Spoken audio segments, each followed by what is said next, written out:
Suami membentak dan menamparku di depan keluarganya. Dasar pelit.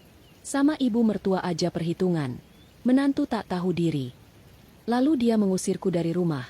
Karena aku menolak memberikan rumah mewah hasil kerja kerasku untuk ibu mertuaku yang matre. Setelah aku pergi, suami dan keluarganya mengadakan pesta kemenangan. Tapi mereka tidak tahu. Pesta itu adalah awal dari kehancuran mereka. Kubuat mereka semua menangis histeris. Karena sebelum ceritanya dimulai, silahkan tulis di kolom komentar dari daerah mana saja teman-teman yang menonton cerita ini. Jangan lupa like dan subscribe agar channel ini bisa semakin berkembang dan bisa mempersembahkan cerita yang lebih menarik lagi. Suasana di dapur restoran Mustika Rasa sedang berada pada puncak kesibukannya malam itu. Bunyi denting spatula yang beradu dengan wajan besi, desis minyak panas yang menyambut potongan bawang putih, serta teriakan pesanan dari para pelayan menciptakan simfoni yang sudah menjadi makanan sehari-hari bagi Naura. Wanita berhijab itu berdiri di depan kompor utama. Tangannya bergerak lincah mengatur tingkat kematangan daging sapi lada hitam yang menjadi menu andalan restoran tersebut. Keringat membasahi pelipisnya. Namun matanya tetap fokus menatap nyala api yang biru. Naura adalah jiwa dari dapur ini. Tanpa komando darinya, keseimbangan rasa masakan di restoran yang telah dirintis oleh keluarga suaminya itu tidak akan pernah tercapai. Setiap takaran bumbu, setiap detik waktu memasak, semuanya ada di dalam kepala Naura yang telah hafal di luar kepala warisan resep leluhurnya. Di tengah kesibukan yang memburu itu, pintu dapur belakang terbuka kasar. Ibu Marni masuk dengan langkah tergesa-gesa. Wajahnya merah pada menahan amarah yang sepertinya sudah ia pendam sejak pagi. Ia tidak peduli bahwa para koki lain sedang sibuk bekerja. Wanita parubaya itu langsung menerobos menuju tempat Naura berdiri. Tanpa basa-basi, Ibu Marni menarik lengan Naura hingga spatula yang dipegangnya hampir terjatuh. Naura terkejut. Ia segera mengecilkan api kompor dan menatap ibu mertuanya dengan pandangan bertanya. Belum sempat Naura mengucapkan sepatah kata pun, Ibu Marni sudah memberondongnya dengan suara tinggi yang memekakan telinga, menuntut agar Naura segera menyerahkan sertifikat vila peninggalan almarhum ayahnya. Permintaan itu bukan yang pertama kali terlontar dari mulut Ibu Marni. Sejak seminggu yang lalu, adik ipar Naura yang bernama Sinta merengek meminta modal usaha yang sebenarnya hanya alasan untuk menutupi gaya hidup mewahnya yang tidak terkontrol. Sinta terlilit utang akibat pergaulan bebas dan hobi berbelanja barang yang tidak penting. Dan kini Ibu Marni memaksa Naura untuk menjadi solusi atas masalah yang dibuat oleh anaknya sendiri. Naura berusaha tetap tenang. Ia menarik napas panjang dan menjelaskan dengan lembut namun tegas bahwa villa itu adalah satu-satunya kenangan fisik yang tersisa dari orang tuanya. Ia tidak akan pernah menjualnya. Apalagi hanya untuk menutupi kesalahan Sinta yang tidak mau belajar dewasa. Penolakan Naura yang sopan itu justru menyulut api kemarahan Ibu Marni semakin besar. Suara keributan di dapur akhirnya memancing Hendra untuk masuk. Pria itu datang dengan wajah kaku. Menatap ibunya yang kini mulai berakting menangis terseduh-seduh seolah menjadi korban kezaliman menantunya. Ibu Marni mengadu dengan cerita yang diputarbalikan. Mengatakan bahwa Naura tidak menghormatinya dan pelit membantu kesulitan keluarga. Hendra yang sejak kecil selalu dididik untuk menuruti segala perkataan ibunya tanpa pernah menyaring kebenaran, langsung menatap tajam ke arah istrinya. Ia tidak bertanya apa yang sebenarnya terjadi. Ia tidak peduli pada pembelaan Naura. Di mata Hendra, air mata ibunya adalah bukti mutlak kesalahan Naura. Hendra melangkah maju, mendesak Naura ke sudut meja dapur yang dingin. Dengan suara berat menahan emosi, Hendra membentak Naura di hadapan para pegawai restoran yang kini menghentikan aktivitas mereka karena ketakutan. Hendra menuduh Naura sebagai istri yang pembangkang dan menantu yang tidak tahu diri. Kata-kata kasar meluncur deras dari mulut Hendra, menyebut Naura sebagai wanita perhitungan yang lebih mementingkan harta warisan daripada kehormatan keluarga suaminya. Naura mencoba membela diri. Ia mengatakan bahwa selama ini ia sudah memberikan seluruh tenaga dan pikirannya untuk membesarkan restoran Mustika Rasa tanpa meminta gaji sepeser pun. Tetapi villa itu adalah batas yang tidak bisa dilanggar. Jawaban Naura dianggap Hendra sebagai sebuah tantangan terbuka terhadap otoritasnya sebagai kepala keluarga. Puncak kemarahan Hendra meledak ketika Naura berani menatap matanya dan berkata bahwa Sinta harus belajar bertanggung jawab atas perbuatannya sendiri. Tangan kanan Hendra melayang cepat di udara. Bunyi tamparan keras menggema di seluruh penjuru dapur, mengalahkan suara desis minyak goreng yang masih panas. Wajah Naura terlempar ke samping. Rasa perih menjalar hebat di pipi kirinya, dan sudut bibirnya terasa anyir oleh darah yang mulai merembes keluar. Hening seketika menyelimuti ruangan itu. Para asisten koki menunduk, tidak berani menatap kejadian memilukan di depan mereka.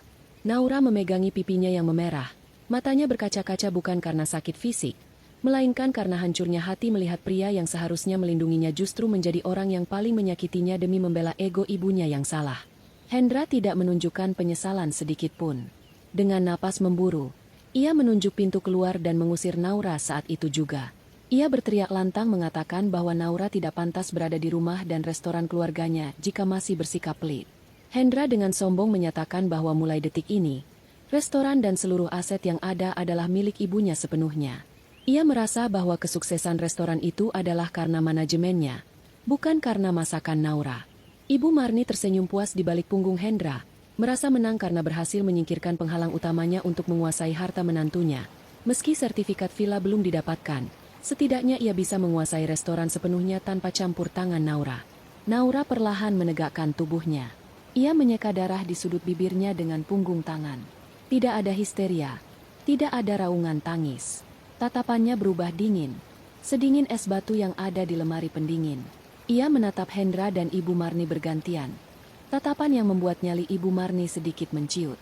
Naura melepaskan celemek masak yang selama 5 tahun terakhir selalu melekat di tubuhnya, melipatnya dengan rapi, dan meletakkannya di atas meja. Ia tidak membawa baju ganti, tidak membawa perhiasan, dan tidak membawa uang tunai dari laci kasir. Ia hanya berjalan menuju sebuah lemari kecil di pojok dapur yang terkunci rapat. Dengan kunci yang selalu ia kalungkan di lehernya, Naura membuka lemari itu dan mengambil sebuah toples kaca kecil berisi cairan kental berwarna merah gelap. Itu adalah biang bumbu, intisari dari segala rasa masakan di Mustika Rasa yang ia racik sendiri melalui proses fermentasi rumit selama bertahun-tahun. Hendra dan Ibu Marni hanya diam melihat Naura mengambil toples itu. Mengira itu hanyalah bumbu biasa yang bisa dibeli di pasar. Mereka tidak tahu bahwa tanpa toples itu, Mustika Rasa hanyalah nama tanpa nyawa. Naura berjalan menuju pintu keluar. Langkahnya mantap tanpa keraguan. Sebelum benar-benar pergi, ia berhenti sejenak dan berkata tanpa menoleh. Mengingatkan mereka bahwa apa yang mereka buang hari ini adalah berlian yang tidak akan pernah bisa mereka temukan lagi di tumpukan batu kali. Pintu dapur tertutup, meninggalkan Hendra dan ibunya dalam kemenangan semu yang akan segera berubah menjadi mimpi buruk. Malam itu juga, setelah kepergian Naura yang mendadak, suasana di rumah besar keluarga Hendra justru berubah menjadi ajang pesta pora. Bukannya merasa bersalah atau khawatir kemana Naura akan pergi malam-malam begini, Hendra dan Ibu Marni justru merasa beban berat telah terangkat dari pundak mereka. Sinta, yang baru saja pulang entah dari mana, bersorak kegirangan mendengar kakak iparnya telah diusir. Tanpa membuang waktu, Sinta langsung berlari menuju kamar utama yang dulu ditempati Naura dan Hendra. Ia mulai membongkar lemari pakaian Naura, mencoba tas-tas tangan yang ditinggalkan, dan mengambil kosmetik mahal milik Naura seolah-olah itu adalah barang warisan yang sah. Ibu Marni membiarkan kelakuan putrinya itu. Ia bahkan ikut memilihkan beberapa kain batik halus milik Naura untuk dirinya sendiri. Keesokan harinya, Ibu Marni memutuskan untuk mengadakan syukuran besar-besaran di restoran Mustika Rasa. Ia mengundang seluruh kerabat jauh, tetangga, dan teman-teman arisannya untuk makan siang gratis. Tujuannya sangat jelas. Ia ingin memamerkan bahwa restoran itu kini berada di bawah kendali penuh dirinya dan Hendra. Ia ingin membuktikan kepada dunia bahwa Naura tidaklah penting, dan bahwa kesuksesan Mustika Rasa adalah murni karena nama besar keluarga mereka, bukan karena tangan dingin Naura. Hendra menyetujui ide gila ibunya itu. Ia merasa perlu menegaskan posisinya sebagai pemilik tunggal yang berkuasa. Undangan disebar lewat pesan singkat grup keluarga, menjanjikan hidangan paling istimewa yang pernah ada. Pagi itu dapur restoran kembali sibuk, namun auranya terasa berbeda. Koki-koki yang biasa bekerja di bawah arahan Naura tampak bingung dan canggung. Ibu Marni masuk ke dapur dengan mengenakan celemek baru yang masih kaku. Ia berteriak memberi perintah sana-sini tanpa mengerti alur kerja yang efisien. Ia memegang buku catatan resep milik Naura yang tertinggal di laci meja. Dengan penuh percaya diri, Ibu Marni membaca instruksi di buku itu. Yakin bahwa memasak hanyalah soal mencampur bahan A dengan bahan B sesuai tulisan. Ia tidak menyadari bahwa catatan Naura hanyalah panduan dasar, sementara rahasia teknik api, urutan masuknya rempah, dan perasaan saat mengaduk tidak pernah tertulis di sana. Terlebih lagi, biang bumbu yang menjadi kunci utama sudah tidak ada di tempatnya. Para asisten koki mencoba mengingatkan Ibu Marni bahwa takaran bumbunya terlihat kurang pas, atau bahwa dagingnya belum cukup lunak untuk diangkat. Namun, setiap saran yang keluar dari mulut pegawai langsung dipatahkan dengan bentakan oleh Ibu Marni. Ia merasa digurui oleh bawahan. Ia bersikeras bahwa sebagai ibu mertua, ia lebih tahu selera makan orang banyak daripada koki-koki muda itu. Hendra yang sesekali menengok ke dapur hanya memberikan acungan jempol pada ibunya, buta akan kekacauan yang sedang terjadi di depan matanya. Aroma masakan mulai tercium, namun bukan aroma sedap yang menggugah selera seperti biasanya, melainkan bau bumbu yang hangus bercampur dengan amis daging yang tidak terolah dengan benar. Waktu makan siang tiba, tamu-tamu undangan mulai memenuhi meja-meja restoran. Mereka datang dengan ekspektasi tinggi, mengingat reputasi Mustika Rasa yang terkenal lezat seantero kota. Sinta sibuk menyambut tamu dengan pakaian mentereng hasil jarahannya dari lemari Naura, bertingkah seolah ia adalah nyonya besar pemilik restoran. Hidangan mulai disajikan secara prasmanan. Piring-piring berisi rendang, gulai kepala ikan, dan ayam bakar tersusun rapi di meja panjang. Secara visual, makanan itu terlihat normal, meskipun warnanya sedikit lebih pucat dari biasanya. Tamu-tamu mulai mengambil piring dan menyendokkan lauk pauk ke atas nasi hangat mereka. Hening yang canggung mulai merayap di ruang makan begitu suapan pertama masuk ke mulut para tamu. Wajah-wajah yang tadinya sumringah perlahan berubah menjadi kerut kebingungan. Seorang bibi dari pihak ayah Hendra mencoba mengunyah daging rendang yang kerasnya bukan main, seperti mengunyah karet ban. Di meja lain, teman arisan Ibu Marni buru-buru meminum air putih karena rasa gulai yang terlalu asin dan menyengat. Seolah sekantong garam tumpah ke dalamnya tanpa sengaja. Tidak ada keseimbangan rasa gurih, pedas, dan manis yang selama ini menjadi ciri khas Mustika Rasa. Makanan itu terasa hambar, kasar, dan tanpa jiwa. Bisik-bisik mulai terdengar di antara meja. Para tamu saling pandang, bertanya-tanya apa yang terjadi dengan kualitas masakan hari ini. Namun karena mereka makan gratis, tidak ada yang berani protes secara terbuka di depan Ibu Marni. Mereka hanya mengaduk-aduk makanan di piring, berpura-pura makan padahal sebenarnya mereka sudah kehilangan selera. Ibu Marni yang berkeliling menyapa tamu dengan senyum lebar tidak peka terhadap suasana itu. Ia dengan bangga bertanya apakah masakannya enak, dan para tamu yang sungkan terpaksa mengangguk sambil tersenyum palsu, membohongi lidah mereka sendiri demi menjaga perasaan tuan rumah yang temperamental itu. Kekacauan semakin menjadi ketika seorang kerabat jauh yang dikenal ceplas-ceplos akhirnya tidak tahan lagi. Ia meletakkan sendoknya dengan keras di atas piring hingga menimbulkan bunyi berdenting yang menarik perhatian semua orang.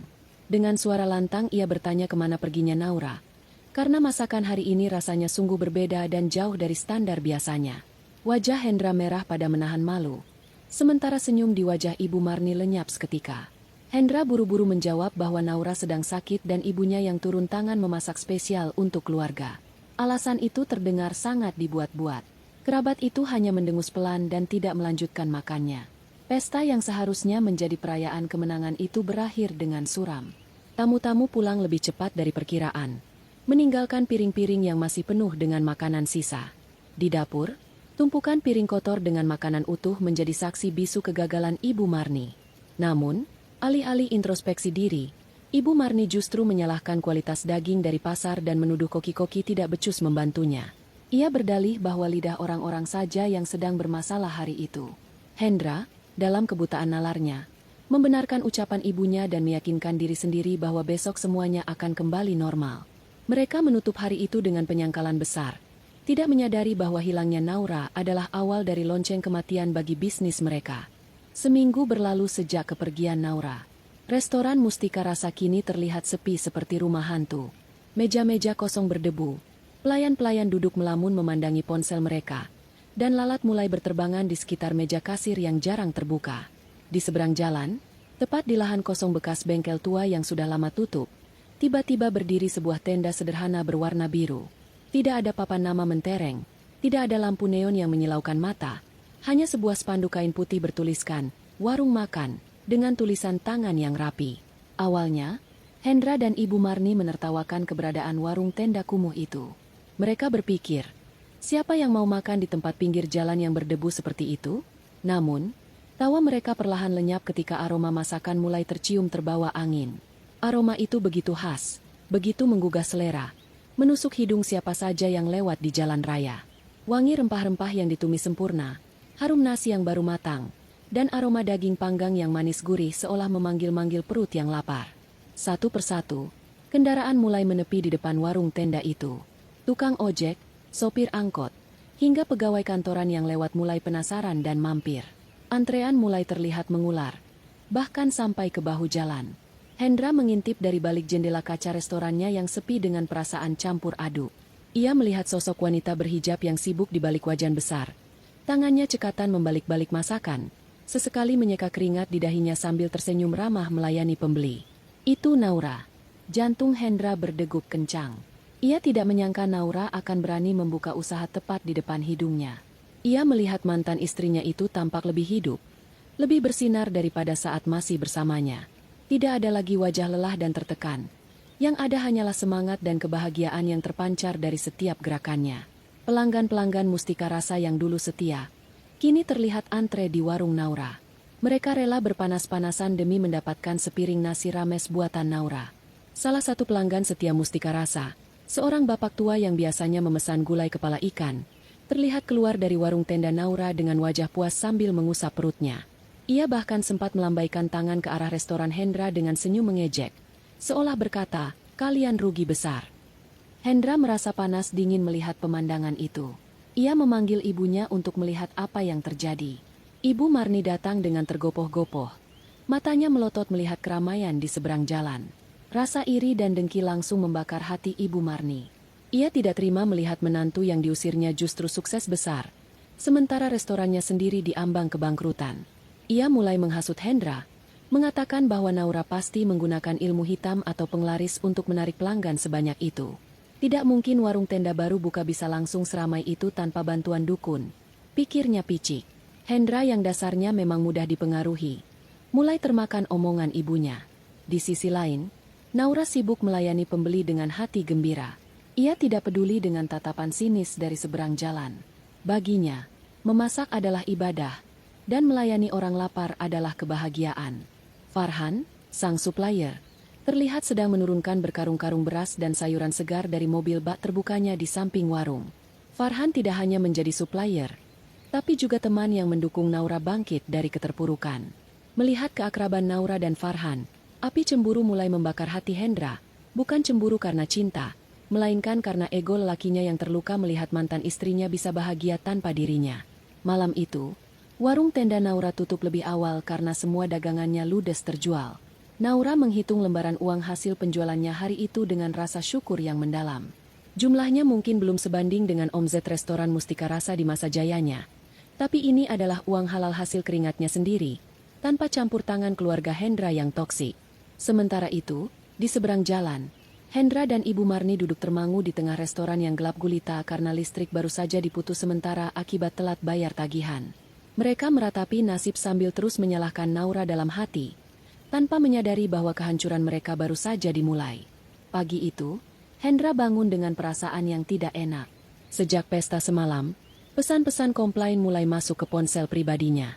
Beberapa pelanggan setia yang datang kemarin juga meninggalkan ulasan buruk di media sosial restoran, mengeluhkan rasa makanan yang berubah drastis dan pelayanan yang lambat. Hendra berusaha menenangkan diri, berpikir bahwa ini hanyalah masalah adaptasi sementara.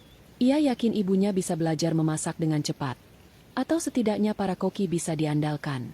Untuk menutupi kekurangan rasa masakan ibunya, Hendra memutuskan untuk memesan bahan-bahan premium terbaik. Ia berpikir, jika bumbunya kurang pas, setidaknya kualitas daging sapi impor dan rempah-rempah pilihan akan menyelamatkan rasa masakan. Hendra segera menghubungi Farhan, supplier tunggal yang selama ini memasok kebutuhan dapur Mustika Rasa. Farhan bukan sekadar pedagang sayur biasa. Ia adalah pemilik jaringan distribusi bahan pangan terbesar di kota itu yang dikenal sangat selektif dalam memilih klien. Selama ini, Farhan selalu memberikan harga khusus dan prioritas pengiriman untuk Mustika Rasa karena hubungan baiknya dengan Naura.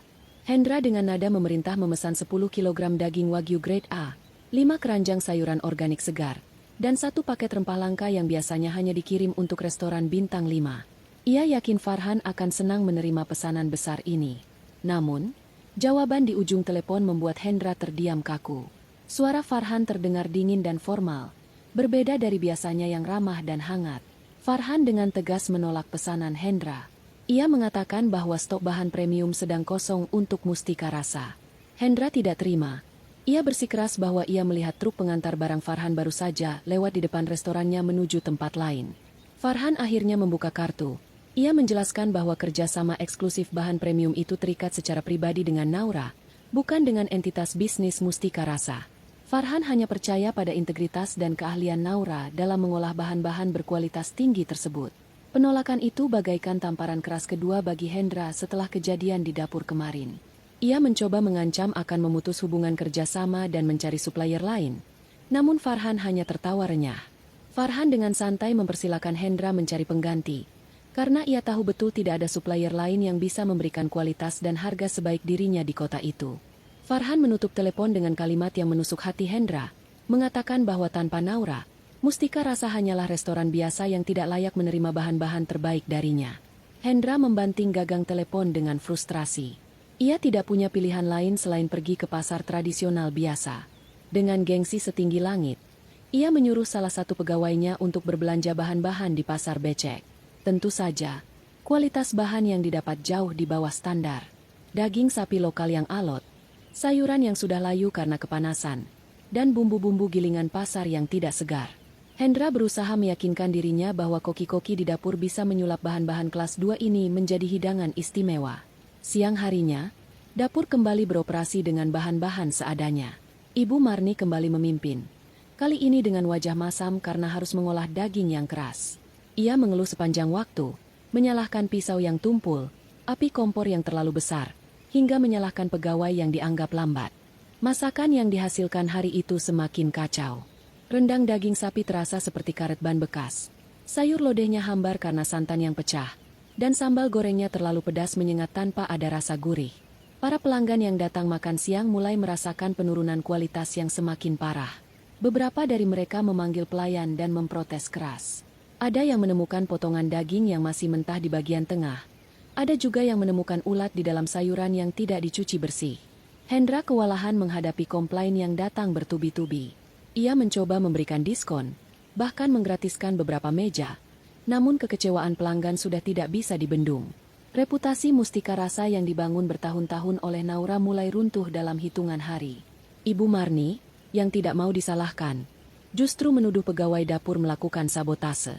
Ia memecat 2 asisten koki senior yang berani memberinya saran, dan menggantinya dengan pekerja baru yang tidak berpengalaman namun mau dibayar murah.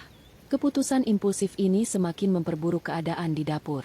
Koki kepala yang selama ini setia pada Naura akhirnya tidak tahan lagi dan mengajukan pengunduran diri saat itu juga, meninggalkan dapur dalam keadaan kies tanpa pemimpin yang kompeten.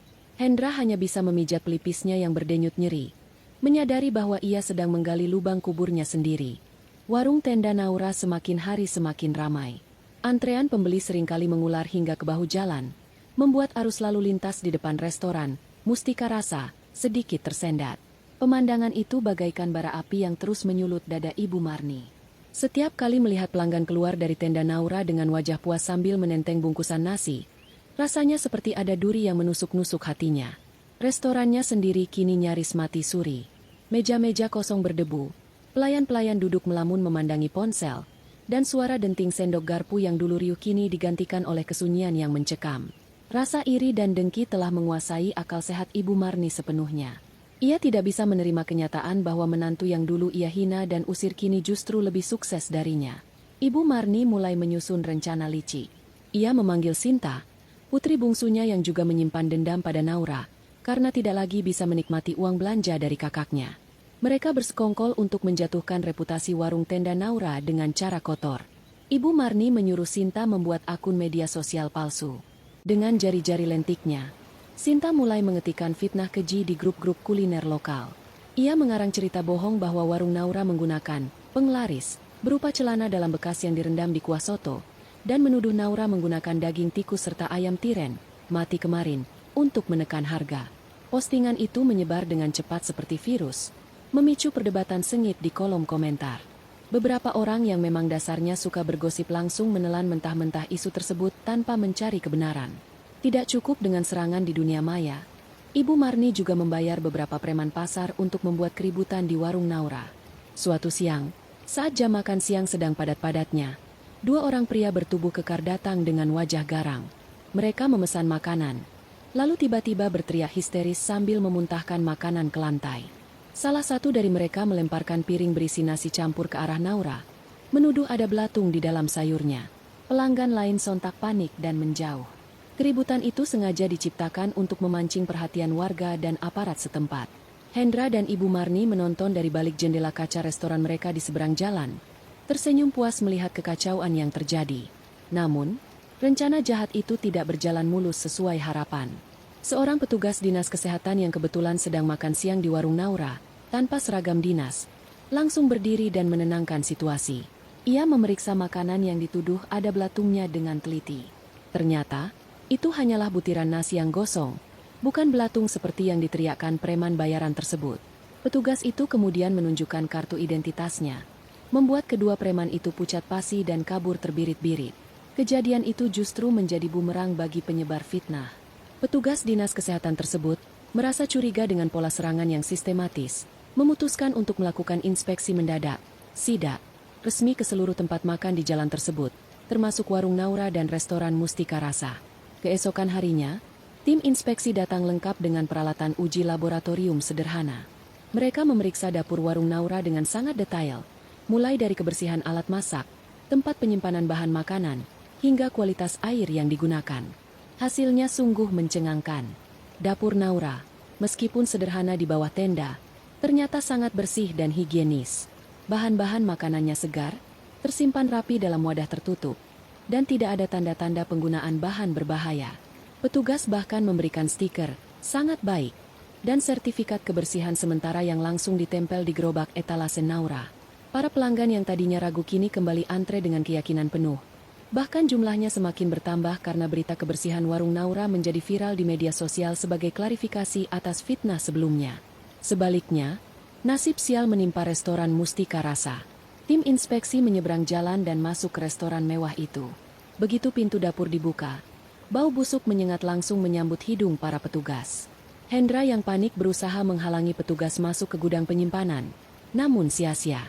Di dalam gudang yang lembab dan gelap, petugas menemukan pemandangan yang menjijikan. Tumpukan karung beras yang sudah bolong-bolong digerogoti tikus, sayuran busuk yang berlendir di lantai, dan daging yang sudah berubah warna menjadi kehijauan di dalam freezer yang suhunya tidak stabil. Ternyata, demi menekan biaya operasional yang membengkak karena sepi pengunjung, Hendra telah memecat staf kebersihan dan mematikan pendingin ruangan di malam hari. Lebih parah lagi, petugas menemukan jejak kotoran tikus di dekat rak bumbu dan kecoa yang berkeliaran di balik kompor. Ibu Marni yang tadinya sombong kini hanya bisa terdiam mematung. Wajahnya pucat pasi. Hendra mencoba menyuap petugas. Namun tindakannya itu justru dicatat sebagai pelanggaran tambahan. Petugas dinas kesehatan langsung mengeluarkan surat peringatan keras dan menempelkan stiker merah besar di pintu kaca depan restoran bertuliskan, ditutup sementara untuk perbaikan sanitasi. Momen memalukan itu disaksikan oleh puluhan orang yang sedang mengantre di warung Naura. Mereka memotret kejadian itu dan mengunggahnya ke media sosial. Dalam sekejap, reputasi Mustika Rasa hancur lebur. Restoran mewah itu kini dicap sebagai restoran tikus oleh netizen. Sementara warung tenda Naura semakin bersinar sebagai simbol kebersihan dan kejujuran rasa. 2 minggu berlalu setelah insiden penutupan paksa. Stiker merah sudah dicabut setelah Hendra menghabiskan sisa tabungannya untuk menyewa jasa pembasmi hama dan membersihkan dapur secara menyeluruh. Restoran Mustika Rasa akhirnya diizinkan beroperasi kembali. Namun, kerusakannya sudah terlalu parah. Pelanggan enggan datang kembali. Bayang-bayang tikus dan kecoa masih menghantui benak mereka. Omzet restoran terjun bebas hingga ke titik nol. Hendra duduk termenung di meja kasir, memandangi tagihan listrik dan gaji karyawan yang menumpuk. Ia tahu, jika tidak ada keajaiban, restoran ini akan gulung tikar dalam hitungan hari. Ibu Marni, yang tidak pernah kehabisan ide buruk, mengusulkan satu langkah terakhir yang nekat. Ia mendengar kabar bahwa seorang food vlogger nasional yang sangat terkenal, yang dikenal dengan julukan lidah setajam silet, sedang berkunjung ke kota mereka. Vlogger ini memiliki jutaan pengikut setia dan reviewnya bisa membuat sebuah restoran meledak viral atau bangkrut seketika. Ibu Marni mendesak Hendra untuk mengundang vlogger tersebut. Dengan sisa uang terakhir, Hendra menghubungi manajer sang vlogger dan menawarkan bayaran yang cukup besar agar mau mampir dan mereview Mustika Rasa. Ia berharap, endorsement dari tokoh terkenal bisa memulihkan citra restorannya secara instan. Hari yang dinanti tiba. Sang vlogger datang dengan gaya flamboyan, membawa kamera dan peralatan lighting yang canggih. Hendra menyambutnya dengan karpet merah seadanya. Berusaha terlihat profesional meski keringat dingin mengucur di punggungnya. Ibu Marni turun tangan langsung ke dapur. Ia mengerahkan seluruh kemampuannya, yang sebenarnya pas-pasan, untuk memasak menu andalan restoran, gulai kepala ikan kakap. Ia menambahkan penyedap rasa dalam jumlah banyak untuk menutupi kekurangan bumbu alami. Yakin bahwa rasa gurih micin akan memuaskan lidah sang kritikus. Makanan disajikan di atas meja dengan piring keramik mahal. Asap mengepul dari mangkuk gulai. Aromanya cukup kuat menusuk hidung. Sang vlogger mulai merekam pembukaannya, menyapa penonton dengan gaya khasnya. Ia mengambil sendok, menyuap kuah gulai, dan memasukkannya ke mulut. Hening sejenak. Kamera menyorot wajah vlogger itu secara close-up. Tiba-tiba, mata sang vlogger melotot. Bukannya menelan. Ia malah mengambil tisu dan melepehkan kuah gulai itu keluar dari mulutnya. "Kat! Kat!" teriaknya pada kameramen. Wajahnya merah pada menahan marah. Tanpa basa-basi, vlogger itu langsung melakukan live streaming di tempat. Ia mengarahkan kamera ke mangkuk gulai dan berkata dengan lantang, "Guys, ini adalah penipuan publik. Restoran ini luarnya mewah, tapi makanannya sampah. Ikannya bau tanah, bumbunya cuma terasa micin, dan santannya pecah. Harganya bintang 5. Rasanya kaki 5 pun masih kalah jauh. Jangan pernah makan di sini kalau kalian sayang lidah dan dompet kalian." Hendra dan Ibu Marni yang berdiri di samping meja hanya bisa ternganga. Syok berat. Mereka tidak menyangka reviewnya akan sebrutal itu. Hendra mencoba membela diri, tapi sang vlogger sudah terlanjur kecewa dan merasa dijebak. Kekacauan belum berakhir. Sang vlogger, yang masih live, mencium aroma sedap yang terbawa angin dari seberang jalan. Hidungnya kembang kempis. "Tunggu, bau apa ini? Wangi banget," serunya. Ia pun berjalan keluar restoran, diikuti kameramennya, menyeberang jalan menuju warung tenda Naura yang sedang ramai. Hendra dan Ibu Marni hanya bisa melihat tanpa daya saat tamu kehormatan mereka pergi begitu saja. Di warung tenda, Naura terkejut melihat kedatangan vlogger terkenal itu.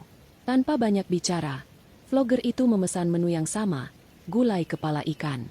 Naura menyajikannya dengan sederhana, di mangkuk ayam jago biasa. Sang vlogger menyendok kuahnya, meniupnya sedikit, lalu mencicipinya. Kali ini, matanya terpejam. Senyum lebar merekah di wajahnya. "Gila, ini baru gulai. Bumbunya nendang, meresap sampai ke tulang, pedasnya sopan, gurihnya asli dari rempah, bukan micin. Ini harta karun tersembunyi, guys." Ia makan dengan lahap, bahkan sampai nambah nasi 2 kali. Ia memuji Naura habis-habisan di depan jutaan penonton live-nya. Video live itu langsung trending nomor 1 di media sosial. Netizen beramai-ramai menghujat restoran Mustika Rasa dan memuji warung tenda Naura. Dalam hitungan jam, warung Naura diserbu ratusan orang yang penasaran. Sementara itu, di seberang jalan, Hendra menatap layar ponselnya dengan tangan gemetar. Komentar-komentar pedas netizen membanjiri akun media sosial restorannya. "Tutup aja restorannya. Pantesan sepi. Rasanya sampah. Tim warung tenda Naura. Hancur sudah harapan terakhir mereka." Investasi bayar vlogger yang mahal justru menjadi paku terakhir di peti mati bisnis mereka. Ibu Marni jatuh pingsan di kursi kasir. Tidak kuat menerima kenyataan bahwa kesombongannya telah dibayar lunas dengan kehinaan yang disaksikan seluruh negeri. Sebulan berlalu, dan kondisi keuangan Hendra serta Ibu Marni semakin kritis. Tagihan listrik menumpuk, gaji karyawan tertunggak, dan pemasok bahan baku menolak mengirim barang karena utang lama belum dibayar. Ibu Marni, yang menolak menyerah pada nasib, memutar otak mencari cara instan untuk mendapatkan uang dalam jumlah besar. Pucuk dicinta ulam pun tiba. Seorang kerabat jauh yang tidak terlalu mengikuti berita viral di media sosial datang membawa kabar gembira. Putrinya akan menikah bulan depan dan membutuhkan jasa catering untuk 1.000 tamu undangan. Karena panitia catering sebelumnya mendadak membatalkan kontrak, kerabat tersebut putus asa dan meminta bantuan Mustika Rasa dengan harga teman. Hendra awalnya ragu. Ia sadar betul kapasitas dapur mereka saat ini sangat tidak memadai untuk melayani pesanan sebesar itu. Peralatan masak banyak yang rusak, koki andalan sudah pergi semua, dan bahan baku berkualitas sulit didapat. Namun, mata Ibu Marni langsung berbinar hijau melihat nominal uang muka yang ditawarkan. Tanpa pikir panjang, ia menyanggupi pesanan tersebut. "Tenang saja, serahkan pada Ibu. Kita akan untung besar kali ini," ucap Ibu Marni dengan penuh percaya diri, seolah lupa pada rentetan kegagalan sebelumnya. Hendra, yang terdesak kebutuhan untuk membayar cicilan mobil dan gaya hidup Sinta, akhirnya setuju menandatangani kontrak kerja sama catering tersebut. Hari-hari menjelang pesta pernikahan menjadi mimpi buruk di dapur Mustika Rasa. Demi memaksimalkan keuntungan, Ibu Marni melakukan penghematan gila-gilaan. Ia pergi ke pasar induk pada malam hari saat pedagang akan tutup, memborong daging sapi sisa yang sudah mulai berlendir dan berubah warna dengan harga sangat murah. Sayuran layu yang hampir dibuang pun ia angkut. Untuk menyamarkan rasa dan bau bahan-bahan yang tidak segar itu, Ibu Marni memerintahkan koki barunya untuk menggunakan bumbu penyedap rasa buatan, MSG, dalam jumlah yang sangat banyak, serta rempah-rempah bubuk kiloan yang entah apa isinya. Sinta, yang seharusnya membantu, malah sibuk memposting foto-foto persiapan pesta di media sosial seolah-olah merekalah pahlawan penyelamat acara. Ia membual tentang menu spesial racikan rahasia keluarga yang akan disajikan. Padahal di dapur belakang, para pekerja bayaran harian mengeluh mual mencium aroma daging yang sedang diolah. "Bu, ini dagingnya baunya aneh. Apa tidak bahaya?" tanya salah satu pekerja. Ibu Marni dengan galak menjawab, "Ah, kamu ini tahu apa? Itu bau khas daging impor. Nanti kalau sudah kena bumbu rendang juga hilang baunya. Jangan banyak tanya, kerjakan saja." Hari H pesta pernikahan tiba. Gedung resepsi didekorasi dengan mewah. Bunga-bunga segar menghiasi setiap sudut. Tamu undangan mulai berdatangan dengan pakaian terbaik mereka. Buffet makanan catering Mustika Rasa tertata rapi memanjang. Uap panas mengepul dari wadah-wadah pemanas. Secara visual, semuanya tampak normal. Namun, bom waktu itu mulai berdetak saat tamu VIP dan keluarga pengantin mulai menyantap hidangan utama. Baru setengah jam acara makan berlangsung, kepanikan mulai terjadi. Seorang bapak tua di meja bundar depan tiba-tiba memegangi perutnya dan muntah hebat. Tak lama kemudian, seorang ibu muda yang sedang menyuapi anaknya menjerit karena anaknya mendadak kejang-kejang setelah memakan sate ayam. Dalam hitungan menit, suasana pesta yang meriah berubah menjadi horor. Puluhan tamu mulai tumbang satu persatu, mengeluh sakit perut yang melilit, pusing hebat, dan mual tak tertahankan. Toilet gedung penuh sesak antrean orang yang muntah. Pengantin wanita bahkan pingsan di pelaminan. Gaun putihnya ternoda muntahan. Sirine ambulans meraung-raung membelah kemacetan kota. Silih berganti mengangkut para korban ke rumah sakit terdekat. Pihak keluarga pengantin mengamuk. Ayah pengantin pria, yang ternyata seorang pejabat kepolisian daerah, langsung memerintahkan anak buahnya untuk menutup lokasi dan menahan penanggung jawab catering. Hendra dan Ibu Marni yang berada di lokasi, pucat pasi gemetar ketakutan. Mereka mencoba kabur lewat pintu belakang dapur, namun sudah dicegat oleh petugas keamanan gedung.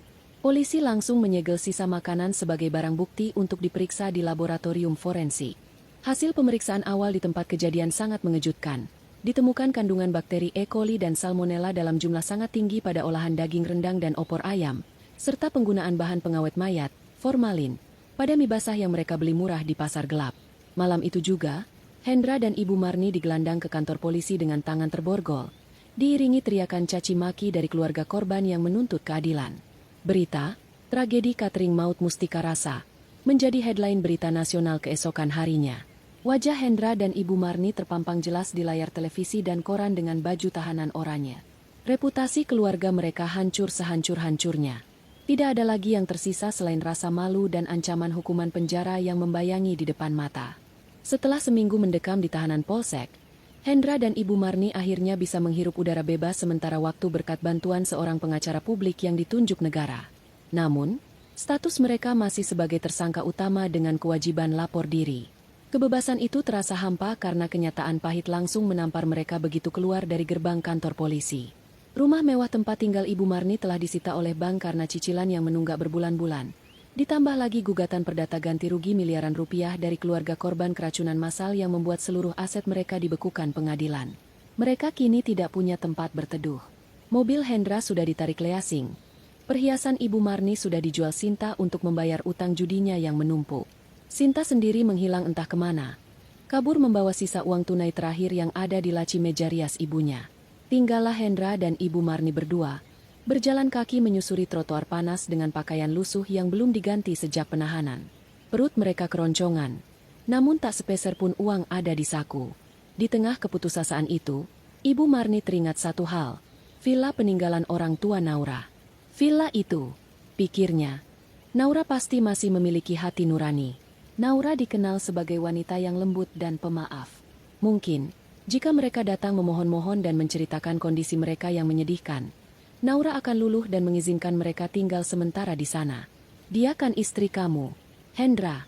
Istri solehah pasti patuh sama suami. Kita ke sana sekarang, desak Ibu Marni penuh harap. Seolah lupa bahwa dialah yang dulu mengusir Naura dengan kejam. Dengan sisa tenaga, mereka menumpang truk sayur yang kebetulan lewat menuju arah puncak tempat villa itu berada. Sepanjang perjalanan, Ibu Marni menyusun skenario tangisan dan kata-kata manis untuk meluluhkan hati Naura. Hendra hanya diam. Hatinya berkecamuk antara rasa malu dan kebutuhan bertahan hidup. Bayangan villa asri dengan udara sejuk dan makanan hangat buatan Naura menari-nari di pelupuk matanya, memberikan sedikit harapan semu. Sesampainya di depan gerbang villa, mereka tertegun. Pemandangannya jauh berbeda dari ingatan mereka. Pagar kayu yang dulu kusam kini telah dicat ulang dengan warna putih bersih nan elegan. Taman depan yang dulu hanya berisi rumput liar kini tertata rapi penuh bunga warna-warni. Sebuah pelang nama besar dan artistik terpasang kokoh di samping gerbang. Yayasan Kuliner Naura, Pusat Pelatihan Pemberdayaan Perempuan. Banyak mobil terparkir di halaman, dan terdengar suara riuh rendah orang-orang yang sedang belajar memasak dari dalam. Hendra dan Ibu Marni memberanikan diri mendekat. Satpam yang berjaga di pos menatap mereka curiga karena penampilan mereka yang seperti gelandangan. Sebelum Satpam mengusir, sebuah mobil sedan hitam mewah berhenti di depan gerbang. Kaca jendela belakang turun perlahan. Dari dalam mobil, keluarlah sosok Naura. Ia mengenakan pakaian chef profesional berwarna putih bersih. Tampak sangat berwibawa dan anggun. Di sebelahnya, turun seorang pria gagah dengan setelan jas rapi. Itu Farhan. Naura terkejut melihat mantan suami dan mertuanya berdiri di depan gerbang dengan kondisi menyedihkan. Namun, tidak ada rasa iba berlebihan di matanya. Hanya tatapan datar penuh ketenangan. Ibu Marni langsung berakting, menjatuhkan dirinya ke aspal dan mulai menangis meraung-raung. Naura, menantuku sayang, tolonglah kami. Nak, kami tidak punya rumah. Kami kelaparan. Maafkan ibu, ibu hilaf. Izinkan kami tinggal di sini, ya? Kamu kan baik hati. Rengeknya sambil berusaha memegang ujung celana Naura. Naura mundur selangkah, menghindari sentuhan tangan kotor Ibu Marni. Farhan dengan sigap berdiri di depan Naura, menjadi perisai pelindung. Naura menatap Ibu Marni dalam-dalam, lalu berkata dengan suara tenang namun menusuk. Ibu, tempat ini bukan lagi rumah peristirahatan. Ini adalah tempat bagi wanita-wanita kuat yang ingin belajar mandiri. Bukan tempat penampungan bagi orang-orang yang malas dan serakah. Villa ini sudah saya wakafkan menjadi yayasan sejak hari kalian mengusir saya. Hendra mencoba bicara. Tapi Naura, aku ini suamimu. Hak aku juga ada di sini. Naura tersenyum sinis. Suami, bukankah kamu sudah mentalakku saat mengusirku? Secara agama dan negara, kita sudah selesai, Mas Hendra. Dan soal hak, villa ini warisan ayahku. 100% milikku. Kamu tidak punya hak sepeser pun di sini. Kata-kata Naura bagaikan palu godam yang menghancurkan sisa harga diri Hendra. Farhan kemudian memberikan isyarat kepada Satpam untuk mengamankan situasi. Silakan pergi. Jangan buat keributan di sini. Atau saya panggil polisi. Kalian sudah cukup membuat malu dengan kasus keracunan itu. Jangan tambah lagi di sini. Tegas Farhan. Naura berbalik badan, menggandeng lengan Farhan, dan berjalan masuk ke dalam villa tanpa menoleh lagi. Pintu gerbang tertutup perlahan, memisahkan dunia Naura yang penuh cahaya dengan dunia Hendra dan Ibu Marni yang gelap gulita. Harapan terakhir mereka untuk hidup enak kembali, musnah sudah di depan mata. Langit sore itu tampak labu, seolah turut merasakan ketegangan yang terjadi di depan gerbang villa peninggalan orang tua Naura. Gerimis mulai turun perlahan, membasahi jalanan aspal dan tubuh-tubuh yang berdiri kaku di sana. Hendra dan Ibu Marni, yang kini berpenampilan lusuh layaknya pengemis, masih enggan beranjak meskipun Naura telah meminta mereka pergi dengan tegas. Air hujan mulai merembes ke dalam pakaian tipis Ibu Marni, membuatnya menggigil kedinginan. Namun rasa dingin itu tidak sebanding dengan rasa takut dan lapar yang mencengkeram perutnya. Di hadapan mereka, Naura berdiri tegak di bawah payung hitam besar yang dipegang oleh Farhan. Wajahnya tenang namun memancarkan aura ketegasan yang belum pernah dilihat Hendra sebelumnya. Hendra, yang sudah kehilangan segala akal sehat dan harga dirinya, tiba-tiba menjatuhkan lututnya ke tanah yang basah. Ia bersujud di kaki Naura, tidak memedulikan celananya yang kotor terkena lumpur. Dengan suara parau dan menyedihkan, Hendra mulai meracau memohon ampun. Ia mengatakan bahwa ia hilaf, bahwa ia telah diguna-guna oleh setan, dan bahwa ia sangat merindukan masakan Naura serta kehangatan rumah tangga mereka dulu. Hendra berusaha meraih ujung gamis Naura, berharap sentuhan itu bisa meluluhkan hati wanita yang pernah ia sia-siakan.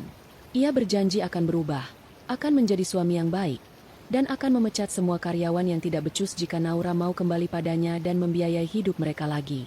Kata-kata manis yang keluar dari mulut Hendra terdengar begitu palsu di telinga Naura, seperti bumbu busuk yang mencoba menutupi rasa daging bangkai. Ibu Marni tidak mau kalah. Melihat anaknya bersujud, ia pun ikut menjatuhkan diri ke aspal. Ia menangis meraung-raung. Suaranya melengking memecah kesunyian sore itu. Ibu Marni mulai memainkan drama andalannya sebagai orang tua yang terzalimi. Ia mengungkit-ungkit bahwa ia sudah tua, sakit-sakitan, dan tidak punya tempat bernaung. Ia berteriak mengatakan bahwa Naura adalah menantu durhaka jika membiarkan mertuanya mati kedinginan di jalanan. Ia memohon agar diizinkan tinggal di gudang belakang atau pos satpam sekalipun, asalkan bisa makan dan tidur. Air mata buaya bercampur dengan air hujan di wajah keriputnya, menciptakan pemandangan yang menyedihkan sekaligus menjijikan bagi siapa saja yang mengetahui kebusukan hatinya selama ini. Naura menatap kedua manusia itu dengan tatapan datar tanpa ekspresi. Tidak ada lagi rasa iba yang dulu selalu ia miliki. Hatinya telah membeku untuk mereka, dibekukan oleh hinaan, tamparan, dan pengusiran yang pernah ia terima. Naura mundur selangkah, menjauhkan dirinya dari jangkauan tangan kotor Hendra. Ia berkata dengan suara yang tenang namun menusuk tajam ke dalam jantung mereka, mengingatkan kembali pada malam di mana Hendra menamparnya dan mengusirnya tanpa membawa sepeser pun uang. Naura menegaskan bahwa karma itu nyata, dan apa yang mereka alami saat ini adalah hasil tuaian dari benih kejahatan yang mereka tanam sendiri. Farhan, yang setia berdiri di samping Naura, memberi isyarat kepada satpam untuk bersiap menyeret mereka keluar jika situasi semakin tidak terkendali. Namun, sebelum satpam sempat bertindak, sebuah mobil patroli polisi berwarna abu-abu tua berhenti mendadak di depan gerbang dengan lampu sirine yang berputar tanpa suara. 2 orang petugas polisi berseragam lengkap turun dari mobil. Wajah mereka serius dan tatapan mereka terkunci pada sosok Hendra yang masih bersimpuh di tanah. Ibu Marni, yang melihat kedatangan polisi, seketika menghentikan tangisannya. Wajahnya berubah pucat pasi. Jantungnya berdegup kencang. Dalam pikiran piciknya, ia mengira Naura lah yang memanggil polisi untuk menangkap mereka atas tuduhan mengganggu ketertiban umum. Ibu Marni hendak memaki Naura lagi, menuduh menantunya itu kejam karena tega memenjarakan mertua sendiri. Akan tetapi, dugaan Ibu Marni salah besar. Polisi itu tidak berjalan menuju Naura, melainkan langsung menghampiri Hendra. Salah satu petugas mengeluarkan selembar kertas surat perintah penangkapan dan membacakannya dengan lantang di bawah guyuran hujan. Hendra, yang tadinya sibuk memohon pada Naura, seketika membeku. Matanya terbelalak lebar. Keringat dingin bercucuran di pelipisnya. Petugas polisi itu menyebutkan bahwa Hendra ditangkap atas tuduhan berlapis, penipuan, penggelapan dana, dan pemalsuan dokumen identitas. Ibu Marni bingung mendengar tuduhan itu. Ia bertanya dengan suara gemetar kepada Pak Polisi, apa maksud dari pemalsuan dokumen tersebut? Jawaban polisi itu bagaikan petir yang menyambar tepat di siang bolong bagi Ibu Marni. Polisi menjelaskan bahwa berdasarkan penyelidikan dan laporan dari pihak bank serta korban lainnya, Hendra terbukti telah mencuri kartu tanda penduduk, KTP, dan sertifikat rumah asli milik Ibu Marni tanpa sepengetahuan ibunya. Hendra menggunakan identitas ibunya itu untuk mengajukan pinjaman online ilegal dalam jumlah miliaran rupiah dan menggadaikan sertifikat rumah ibunya ke rentenir pasar gelap demi membiayai gaya hidup mewahnya, berjudi, serta membeli obat-obatan terlarang. Jadi, penyitaan rumah Ibu Marni oleh bank bukanlah karena sial atau takdir, melainkan karena ulah anak kandungnya sendiri yang telah menjaminkan rumah itu secara diam-diam. Ibu Marni ternganga lebar, seolah pasokan oksigen ke paru-parunya terputus seketika. Tubuhnya gemetar hebat, bukan karena dingin, tapi karena guncangan jiwa yang luar biasa. Selama ini ia selalu membela Hendra, selalu memanjakannya, dan selalu menyalahkan Naura atas segala kemalangan mereka. Ia mengira Hendra adalah anak berbakti yang hanya sedang apes dalam bisnis. Ternyata, anak yang ia banggakan, anak yang ia bela mati-matian hingga tega mengusir menantu sebaik Naura, adalah maling yang sebenarnya. Hendra adalah parasit yang telah menggerogoti hidupnya sampai ke tulang sumsum. Kenyataan pahit itu menghantam kesadaran Ibu Marni dengan kekuatan penuh, menghancurkan sisa-sisa kewarasannya. Detik berikutnya, Suasana berubah menjadi kacau balau. Ibu Marni menjerit histeris. Suaranya melengking tinggi penuh kepedihan dan kemarahan yang meledak-ledak. Ia menerjang ke arah Hendra yang sedang dipasangi borgol oleh polisi. Dengan tenaga tua yang entah datang dari mana, Ibu Marni memukuli kepala, wajah, dan dada Hendra membabi buta. Ia menjambak rambut anaknya sendiri, mencakar wajahnya, sambil memaki-maki dengan kata-kata kasar. Ia berteriak bertanya kenapa Hendra tega melakukan ini padanya. Kenapa Hendra tega menjual ibu kandungnya sendiri demi kesenangan sesaat. Hendra hanya bisa menunduk pasrah. Meringis kesakitan menerima amukan ibunya yang sudah seperti orang gila. Polisi kewalahan mencoba memisahkan Ibu Marni dari Hendra. Naura dan Farhan menyaksikan adegan tragis itu dengan perasaan campur aduk. Naura memalingkan wajahnya. Tidak tega melihat kehancuran sebuah keluarga yang begitu parah. Tangisan Ibu Marni semakin menjadi-jadi saat polisi akhirnya berhasil menyeret Hendra masuk ke dalam mobil patroli. Ibu Marni mengejar mobil itu, memukul-mukul kaca jendelanya, memanggil nama anaknya dengan suara serak yang menyayat hati. Ia jatuh tersungkur di aspal basah saat mobil polisi itu melaju pergi membawa Hendra menuju sel tahanan. Di bawah hujan yang semakin deras, Ibu Marni menangis sendirian, meraung meratapi kebodohannya selama ini. Ia telah membuang berlian demi memelihara ular berbisa di dalam rumahnya sendiri. Penyesalan itu datang terlambat, sangat terlambat, dan kini ia tidak memiliki siapa-siapa lagi di dunia ini. 3 tahun telah berlalu sejak kejadian di depan gerbang pusat pelatihan kuliner itu. Waktu terus berjalan, membawa perubahan nasib yang drastis bagi setiap orang yang terlibat dalam drama kehidupan tersebut. Di balik tembok tinggi penjara yang dingin dan lembab, Hendra menjalani hari-harinya dengan penuh penderitaan. Tubuhnya yang dulu berisi dan terawat kini kurus kering, kulitnya kusam, dan matanya cekung tanpa cahaya. Di dalam penjara, status sosialnya sebagai mantan pemilik restoran tidak ada artinya. Ia ditempatkan di sel yang penuh sesak dengan narapidana kasus kriminal jalanan yang kasar. Setiap malam, ia harus tidur berhimpitan di lantai semen yang dingin tanpa alas yang layak. Seringkali menjadi bulan-bulanan narapidana lain yang lebih senior. Ironi terbesar dalam hidup Hendra terjadi di dapur penjara. Karena riwayat pekerjaannya sebagai pemilik restoran, kepala sipir menugaskannya untuk bekerja di dapur umum penjara.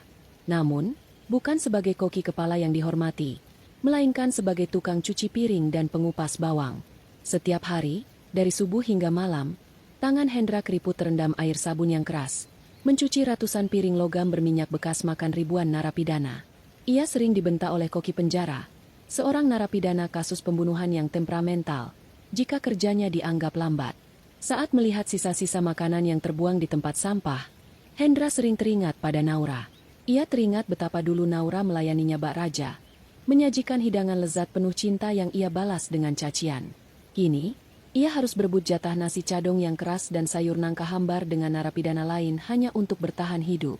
Penyesalan itu menghantuinya setiap detik. Sebuah siksaan batin yang jauh lebih menyakitkan daripada kurungan fisik. Sementara itu, nasib Ibu Marni dan Sinta tak kalah menyedihkan. Setelah rumah disita dan Hendra di penjara, mereka hidup luntang-lantung tanpa arah. Sinta, yang tidak punya keahlian apapun selain menghamburkan uang, akhirnya terpaksa bekerja serabutan. Kadang ia menjadi buruh cuci gosok di perumahan padat penduduk, kadang menjadi pengupas kerang di pelelangan ikan dengan upah yang sangat minim. Jari-jarinya yang dulu lentik terawat kini kasar, pecah-pecah, dan sering terluka. Sinta yang dulu sombong kini menjadi bahan gunjingan tetangga di lingkungan kumuh tempat mereka tinggal. Ia tinggal bersama ibunya di sebuah kamar petak sempit di pinggiran kali yang dindingnya lembab dan atapnya bocor setiap kali hujan turun. Ibu Marni, yang kini tua renta dan sakit-sakitan, hanya bisa terbaring di atas kasur tipis yang apek di pojok kamar. Stroke ringan telah menyerangnya setahun lalu, membuat sebagian tubuhnya sulit digerakkan. Tidak ada lagi teman-teman arisan sosialita yang mau mengenalnya. Tidak ada lagi kemewahan. Yang ada hanya bentakan Sinta yang lelah bekerja seharian. Sinta sering memarahi ibunya karena dianggap beban. Persis seperti dulu Ibu Marni memarahi Naura. Karma berputar dengan sangat presisi. Setiap kali Sinta membentaknya karena Ibu Marni mengompol atau menumpahkan makanan, Ibu Marni akan menangis dalam diam. Dalam lamunannya, bayangan wajah Naura yang tersenyum lembut sering muncul. Ia merindukan pijatan Naura di kakinya. Ia merindukan bubur ayam buatan Naura saat ia sakit. Tapi semua itu tinggal kenangan yang menyiksa. Ia ingin meminta maaf. Tapi rasa malu dan akses yang tertutup membuatnya hanya bisa membusuk dalam penyesalan. Di sisi lain kota, kehidupan Naura bersinar terang benderang seperti matahari pagi. Pusat pelatihan kuliner yang ia dirikan di bekas villa ayahnya telah berkembang pesat menjadi institusi pendidikan kuliner terkemuka. Banyak lulusan dari tempatnya yang kini sukses membuka usaha sendiri atau bekerja di hotel berbintang. Tidak hanya itu, restoran Mustika Rasa yang dulu bangkrut di tangan Hendra, telah ia beli kembali melalui proses lelang dengan nama baru, Dapur Naura. Restoran itu kini direnovasi dengan gaya joglo modern yang asri dan selalu penuh sesak oleh pelanggan dari berbagai kota. Masakan Naura telah menjadi legenda, dicari oleh pejabat hingga selebriti karena cita rasanya yang otentik dan penuh jiwa. Kehidupan pribadi Naura pun telah lengkap. Ia telah menikah dengan Farhan, pria yang dulu ia kira hanya supplier sayur biasa namun ternyata adalah saudagar tanah yang rendah hati dan sangat menghormatinya. Farhan memperlakukan Naura bukan sebagai pembantu, melainkan sebagai ratu dan mitra hidup yang sepadan. Mereka dikaruniai seorang putri kecil yang lucu. Rumah tangga mereka dipenuhi tawa, diskusi hangat, dan tentu saja, makanan enak yang selalu tersaji di meja makan. Naura tidak pernah melupakan masa lalunya, namun ia telah berdamai dengannya. Ia menjadikan rasa sakitnya sebagai bumbu yang menguatkan karakter dirinya saat ini. Suatu sore yang cerah, Naura sedang mengadakan acara berbagi makanan gratis di depan restorannya sebagai bentuk syukur atas ulang tahun putrinya. Ratusan paket nasi kotak mewah dibagikan kepada kaum duafa dan orang-orang yang membutuhkan. Di seberang jalan, di balik sebuah pohon besar, sesosok wanita tua dengan pakaian lusuh dan rambut berantakan berdiri mengintip. Itu Ibu Marni. Ia berjalan tertatih-tatih dengan tongkat kayu. Perutnya perih karena belum makan sejak pagi. Ia mendengar kabar tentang acara ini dan memaksakan diri datang dengan harapan mendapat sisa makanan. Mata rabun Ibu Marni menatap ke arah keramaian. Di sana, ia melihat Naura. Menantunya itu tampak begitu cantik dengan gamis sutra berwarna pastel.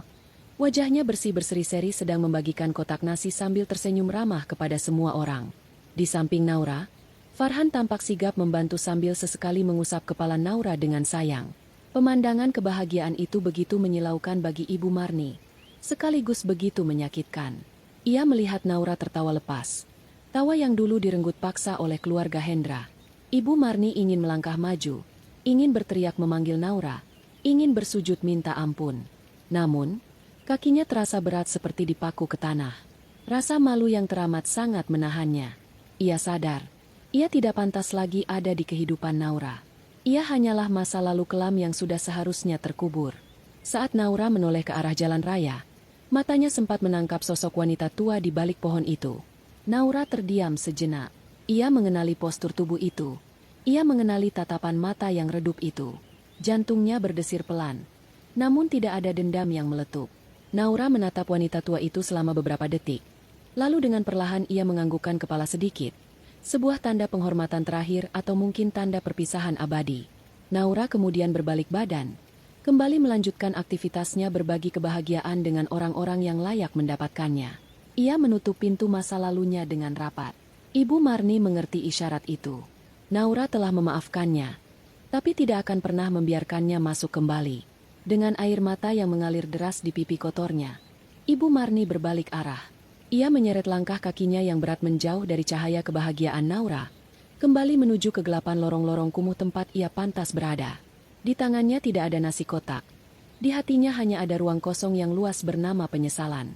Langit sore perlahan berubah menjadi senja, menutup kisah panjang tentang kesabaran yang berbuah manis dan keserakahan yang berujung tragis. Keadilan telah menemukan jalannya sendiri, tanpa perlu dicari. Ia hadir tepat pada waktunya. 5 tahun telah berlalu sejak pintu gerbang besi penjara memisahkan Hendra dari dunia luar. Waktu berjalan tanpa ampun, menggila siapa saja yang tidak mau berubah, dan mengangkat derajat mereka yang terus berusaha dengan hati bersih.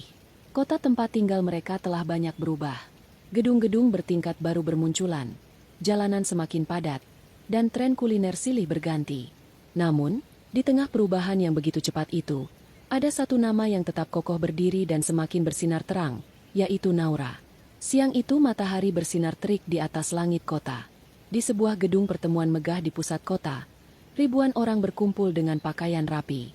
Spanduk besar terpasang di depan pintu masuk bertuliskan, Grand Launching Buku Resep Warisan Nusantara oleh Naura O Peresmian Cabang ke-10 Restoran Dapur Naura.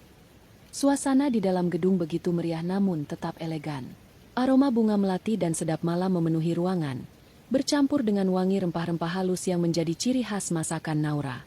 Di atas panggung utama, Naura berdiri dengan anggun. Ia mengenakan pakaian sederhana namun terlihat sangat berkelas. Wajahnya memancarkan ketenangan seorang wanita yang telah selesai berdamai dengan masa lalunya. Di sampingnya berdiri Farhan, suami setia yang kini juga menjadi mitra bisnis utamanya, serta putri kecil mereka yang kini sudah mulai bersekolah. Tepuk tangan gemuruh membahana ketika Naura memotong pita peresmian. Kilatan lampu kamera wartawan menyilaukan mata, merekam momen bersejarah bagi dunia kuliner kota tersebut. Naura tidak hanya berhasil membangun kembali bisnisnya, tetapi ia telah menjadi ikon inspirasi bagi banyak wanita. Ia mendirikan program beasiswa bagi anak-anak putus sekolah yang ingin belajar memasak, dan yayasan sosialnya aktif memberi makan ribuan kaum duafa setiap hari Jumat. Keberhasilan Naura bukan lagi sekadar tentang uang atau popularitas, melainkan tentang kebermanfaatan. Ia telah membuktikan bahwa tangan yang dulu dipukul mundur oleh suami dan mertuanya, kini justru menjadi tangan yang merangkul banyak orang menuju kesuksesan. Sementara itu, di sudut kota yang lain, suasana yang sangat kontra sedang terjadi. Pintu gerbang lembaga pemasyarakatan terbuka perlahan dengan bunyi berderit yang menyayat telinga. Seorang pria kurus dengan rambut yang mulai memutih dan kulit kusam melangkah keluar dengan ragu. Itu adalah Hendra. 5 tahun mendekam di balik jeruji besi telah menguras habis sisa-sisa kegagahan dan kesombongan yang dulu ia miliki. Tidak ada satupun anggota keluarga yang menjemputnya. Tidak ada mobil mewah. Tidak ada pelukan hangat. Hanya debu jalanan dan tatapan sinis orang-orang yang lalu lalang yang menyambut kebebasannya. Hendra merogoh saku celananya yang longgar, hanya menemukan beberapa lembar uang kusam hasil upahnya bekerja di dapur penjara selama bertahun-tahun. Jumlah yang bahkan tidak cukup untuk membeli seporsi makanan layak di restoran mantan istrinya. Hendra berjalan kaki menyusuri trotoar panas menuju halte bus terdekat. Kakinya terasa berat. Seberat beban penyesalan yang ia pikul di pundaknya. Sepanjang perjalanan di dalam bus yang sesak dan pengap, pikiran Hendra melayang ke masa lalu. Ia teringat betapa dulu ia memiliki segalanya. Istri yang solehah dan jago masak, rumah yang nyaman, dan bisnis restoran yang menjanjikan. Namun, semua itu ia hancurkan sendiri demi menuruti ego ibunya yang serakah dan gaya hidup adiknya yang hedonis. Ia teringat tamparan yang ia daratkan di pipi Naura. Tamparan yang kini rasanya berbalik menghantam wajahnya sendiri setiap hari. Rasa sakit fisik di penjara tidak sebanding dengan rasa sakit batin mengetahui bahwa ia telah membuang berlian demi memungut sampah. Bus berhenti di sebuah persimpangan jalan yang sangat ia kenal. Hendra turun dengan gemetar. Ia berdiri di seberang jalan, menatap bangunan yang dulu adalah restoran Mustika Rasa miliknya. Bangunan itu kini telah berubah total. Tidak ada lagi ket kusam atau aura suram. Gedung itu kini megah dengan arsitektur kayu jati yang artistik. Papan namanya bertuliskan, Dapur Naura Cabang Utama. Parkiran penuh sesak oleh mobil-mobil pengunjung. Antrean pelanggan mengular hingga keluar pintu. Wajah mereka tampak tidak sabar ingin mencicipi masakan legendaris Naura. Hendra melihat seorang tukang parkir yang dulu ia kenal, Pak Karto. Kini berseragam rapi dan tampak gemuk sehat sedang mengatur lalu lintas. Bahkan mantan pegawainya pun nasibnya jauh lebih baik daripada dirinya. Hendra mencoba melangkah mendekat. Namun langkahnya terhenti di seberang jalan. Ia melihat pantulan dirinya di kaca etalase toko. Wajah tirus, mata cekung, pakaian lusuh yang bau apek. Ia sadar, ia tidak pantas lagi menginjakan kaki di tempat itu. Ia hanyalah hantu masa lalu yang tidak diinginkan. Tiba-tiba, sebuah mobil keluarga berwarna hitam mengkilap berhenti di depan lobi restoran. Pintu terbuka, dan turunlah Naura bersama Farhan. Hendra menahan napas. Ia melihat Naura tertawa lepas saat Farhan membukakan pintu untuknya. Tawa itu, tawa yang dulu selalu menyambut Hendra saat pulang kerja, kini menjadi milik pria lain yang tahu cara menghargainya. Hendra ingin berteriak memanggil nama Naura, tapi suaranya tercekat di tenggorokan. Ia sadar, bagi Naura, ia mungkin sudah dianggap mati. Dengan hati hancur berkeping-keping, Hendra menyeret kakinya meninggalkan tempat itu. Ia berjalan menuju alamat kontrakan kumuh yang pernah disebutkan Sinta dalam satu-satunya surat yang pernah ia kirim ke penjara 3 tahun lalu. Hendra menyusuri gang-gang sempit yang becek dan bau limbah rumah tangga. Di ujung gang buntu, ia menemukan sebuah pintu kayu rapuh yang setengah terbuka. Dari dalam terdengar suara batuk-batuk kering yang memilukan disusul dengan bentakan kasar seorang wanita. Hendra memberanikan diri mengetuk pintu. Sinta muncul di balik pintu. Penampilannya sungguh menyedihkan. Wajahnya yang dulu selalu dipoles make up tebal kini terlihat tua sebelum waktunya. Keriput halus mulai muncul di sekitar mata dan mulutnya. Tubuhnya kurus kering. Rambutnya diikat asal-asalan. Ia mengenakan kaos oblong yang sudah melar dan celana pendek pudar. Sinta menatap Hendra dengan tatapan kosong. Tidak ada rasa rindu atau haru. Ia hanya mendengus kasar dan membiarkan kakaknya masuk. Ruangan itu sangat sempit, pengap, dan berbau obat-obatan murah bercampur bau ompol. Di pojok ruangan, di atas kasur tipis tanpa dipan, terbaring sosok kurus kering yang nyaris tinggal tulang berbalut kulit. Itu Ibu Marni. Hendra mendekati ibunya dengan mata berkaca-kaca. Ibu Marni yang dulu gagah, galak, dan selalu tampil dengan perhiasan emas, kini tak berdaya akibat stroke yang melumpuhkan sebagian tubuhnya. Mulutnya miring, matanya menatap langit-langit kamar dengan pandangan kosong. Saat melihat Hendra datang, air mata menetes perlahan dari sudut mata Ibu Marni. Ia berusaha menggerakkan bibirnya untuk bicara, namun hanya suara erangan tidak jelas yang keluar. Sinta yang duduk di lantai sambil melipat pakaian buruh cucian berkata dengan nada sinis, bahwa ibunya sudah seperti itu sejak setahun lalu. Sinta menceritakan betapa lelahnya ia mengurus ibunya sendirian sambil bekerja serabutan. Sementara Hendra enak-enakan di penjara mendapat makan gratis. Pertengkaran kecil pun terjadi. Sinta menyalahkan Hendra yang menghabiskan harta ibu demi judi dan narkoba. Sementara Hendra menyalahkan Sinta dan Ibu Marni yang menghasutnya untuk memusuhi Naura. Saling menyalahkan itu tidak berujung, hanya menambah pekat aura keputusasaan di ruangan sempit itu. Mereka bertiga, ibu dan dua anak yang dulu sombong merasa paling berkuasa, kini terjebak dalam lingkaran kemiskinan dan saling membenci. Tidak ada lagi kehangatan keluarga. Yang ada hanyalah keterpaksaan untuk hidup bersama karena tidak ada pilihan lain.